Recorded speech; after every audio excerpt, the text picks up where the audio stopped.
G'day, my beautiful souls. Today I want to share one of my absolute passions with you, a craft that is so dear to my heart because it was one of the very first things my mum, the wonderful Kerry Kulkens, ever taught me.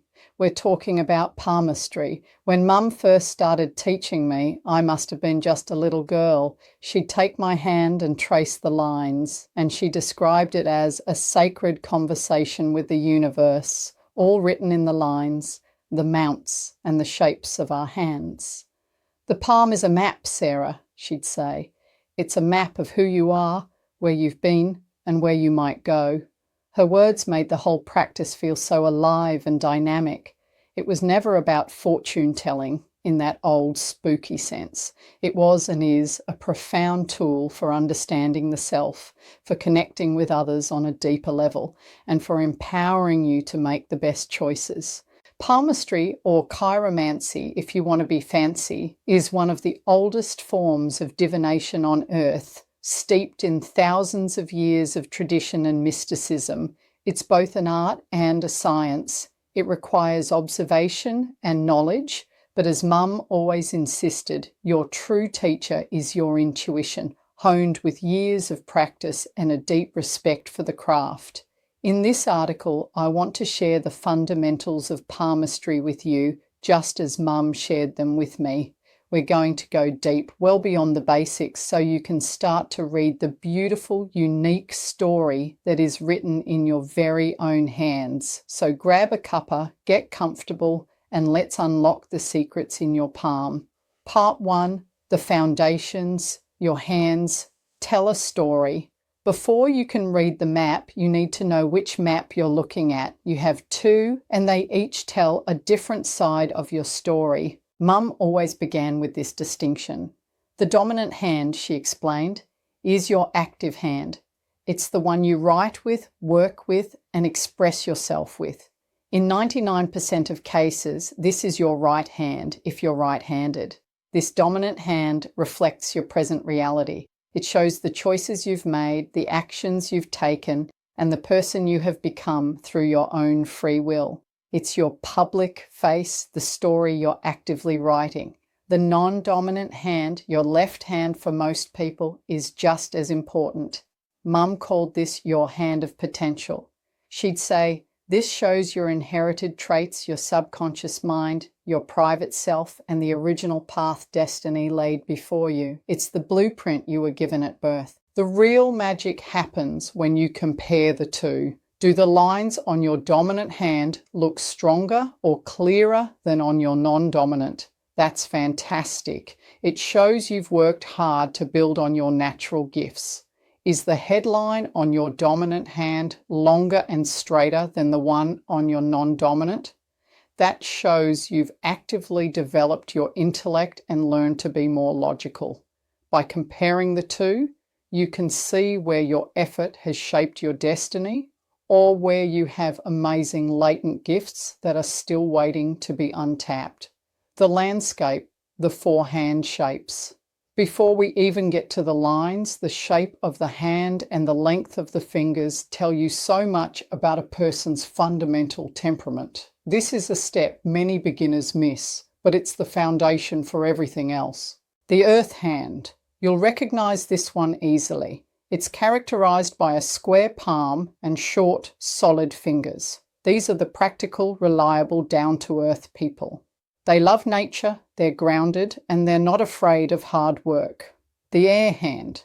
This hand has a square palm, but the fingers are long and slender. These are the thinkers, the communicators, and the intellectuals. They live in their minds and are witty, curious, and love to analyze everything. The fire hand. This is my hand, actually. It features a long rectangular palm and shorter fingers. Fire hands are full of passion, energy, and enthusiasm. They're born leaders, they're ambitious, and they can be wonderfully impulsive. The water hand. This is the most delicate-looking hand, with a long rectangular palm and long, elegant fingers. These are the dreamers, the artists, and the intuitives. They are highly sensitive, compassionate, and empathetic, often psychic. Look at your own hand now. Are you an earth, air, fire, or water type? Understanding this base personality is the lens through which you'll read all the other lines. Part 2. The major lines, your life's highways. Now we get to the famous part. Mum would say the major lines on the palm are like the big highways on your map. They show the broad indicators of your life's terrain, your energy, and your core self. 1. The heart line, love and emotions. The heart line is the top horizontal line running from the edge of your palm under your pinky finger across towards your index finger. It's the absolute domain of your emotional landscape. A curved deep line. This is what I have. Mum would say this shows a passionate, romantic nature, someone who is ruled by their feelings and expresses love openly and generously. A straight, flat line. This line reflects practicality and emotional restraint. These people are still waters run deep. They love just as deeply, but they show it through practical actions and loyalty.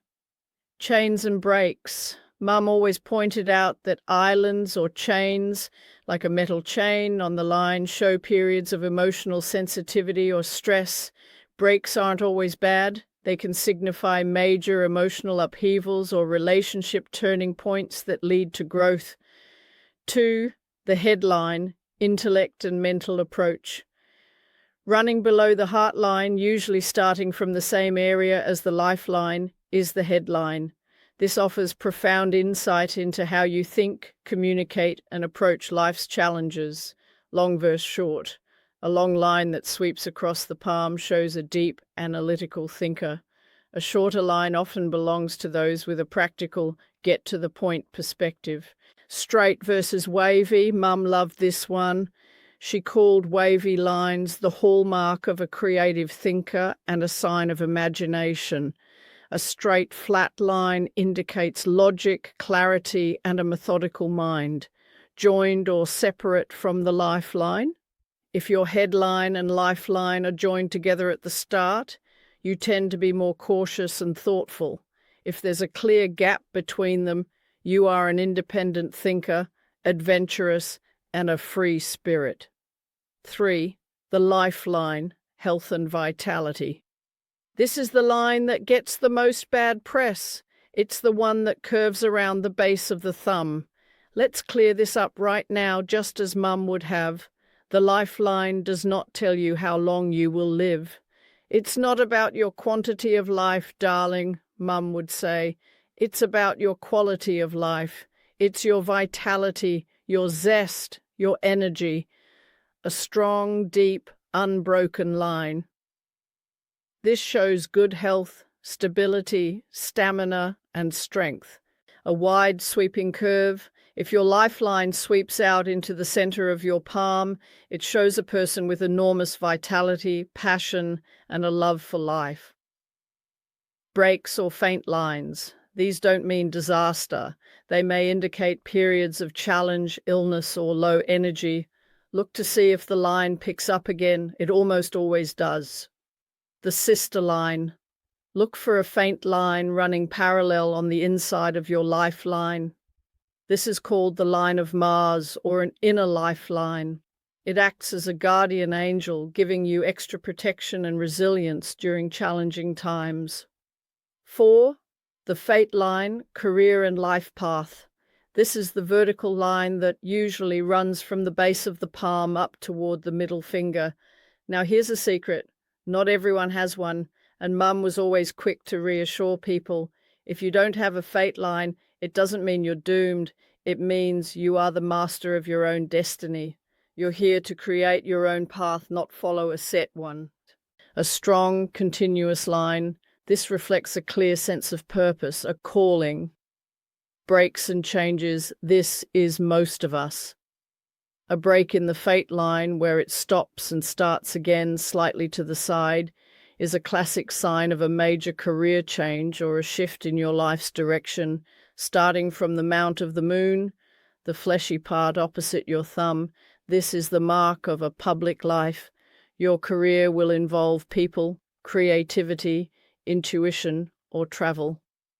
Part 3. The secondary lines, the secret footpaths.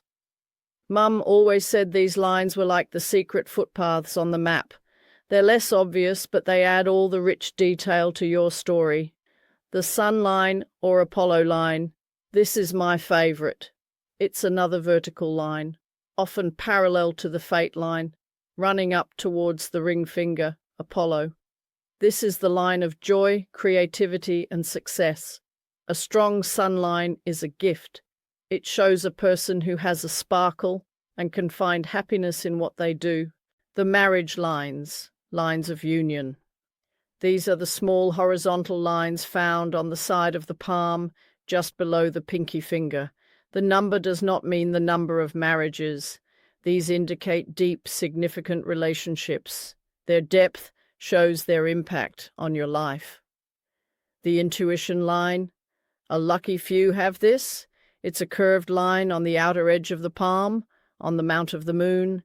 This is a raw, natural psychic ability. If you have this, you must learn to trust your gut feelings. Part 4.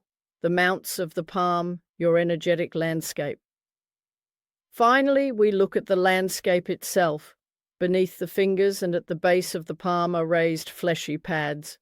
Mum called these the personality markers or your energetic batteries. A well-developed full mount shows that the qualities of that area are strong in you. Mount of Jupiter beneath the index finger. This is your ambition, leadership, and confidence. Mount of Saturn beneath the middle finger. This is the mount of wisdom, discipline, and responsibility. Mount of Apollo beneath the ring finger. This is your creativity, your joy, and your sparkle. Mount of Mercury beneath the pinky. This is all about communication. It shows your wit, adaptability, and skill with words. Mount of Venus at the base of the thumb. This is your battery for passion, sensuality, vitality, and your love of life and family. Mount of Luna, the moon, opposite the thumb. This is the domain of your subconscious, intuition, imagination, psychic ability, and creativity. Part 5. Practical tips and the ethics of reading. So you've got the basics, but how do you actually do it?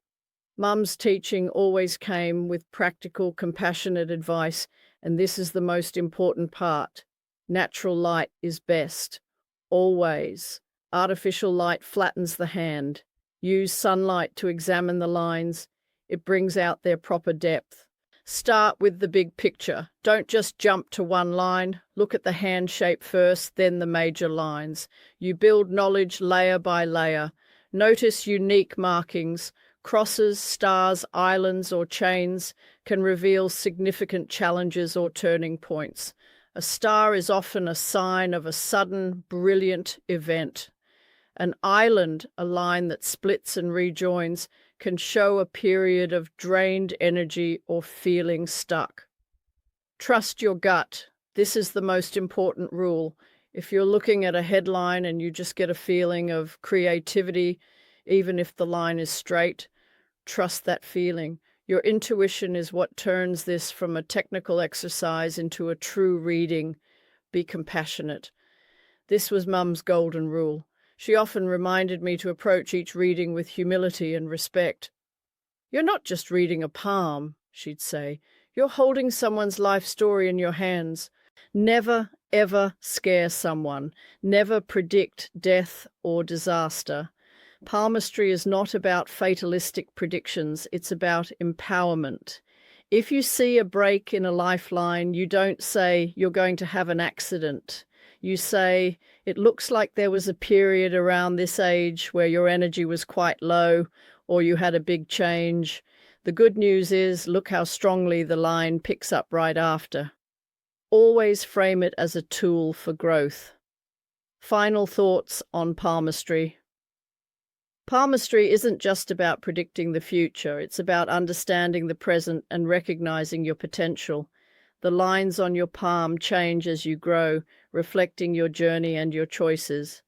This is one of Mum's most profound lessons. Destiny isn't fixed, it's fluid, shaped by our will, our actions, and the positive energy we cultivate. By learning to read palms, you're not just gaining a skill, you're stepping into an ancient tradition that honors the beautiful complexity of human existence. Whether you use it for guidance, connection, or simple curiosity, the hand truly is a window to the soul. It's a truth Mum knew and cherished, and one I'm so honored to pass along to you, sending you all so much love and the most positive energy. Blessings, Sarah Kulkens.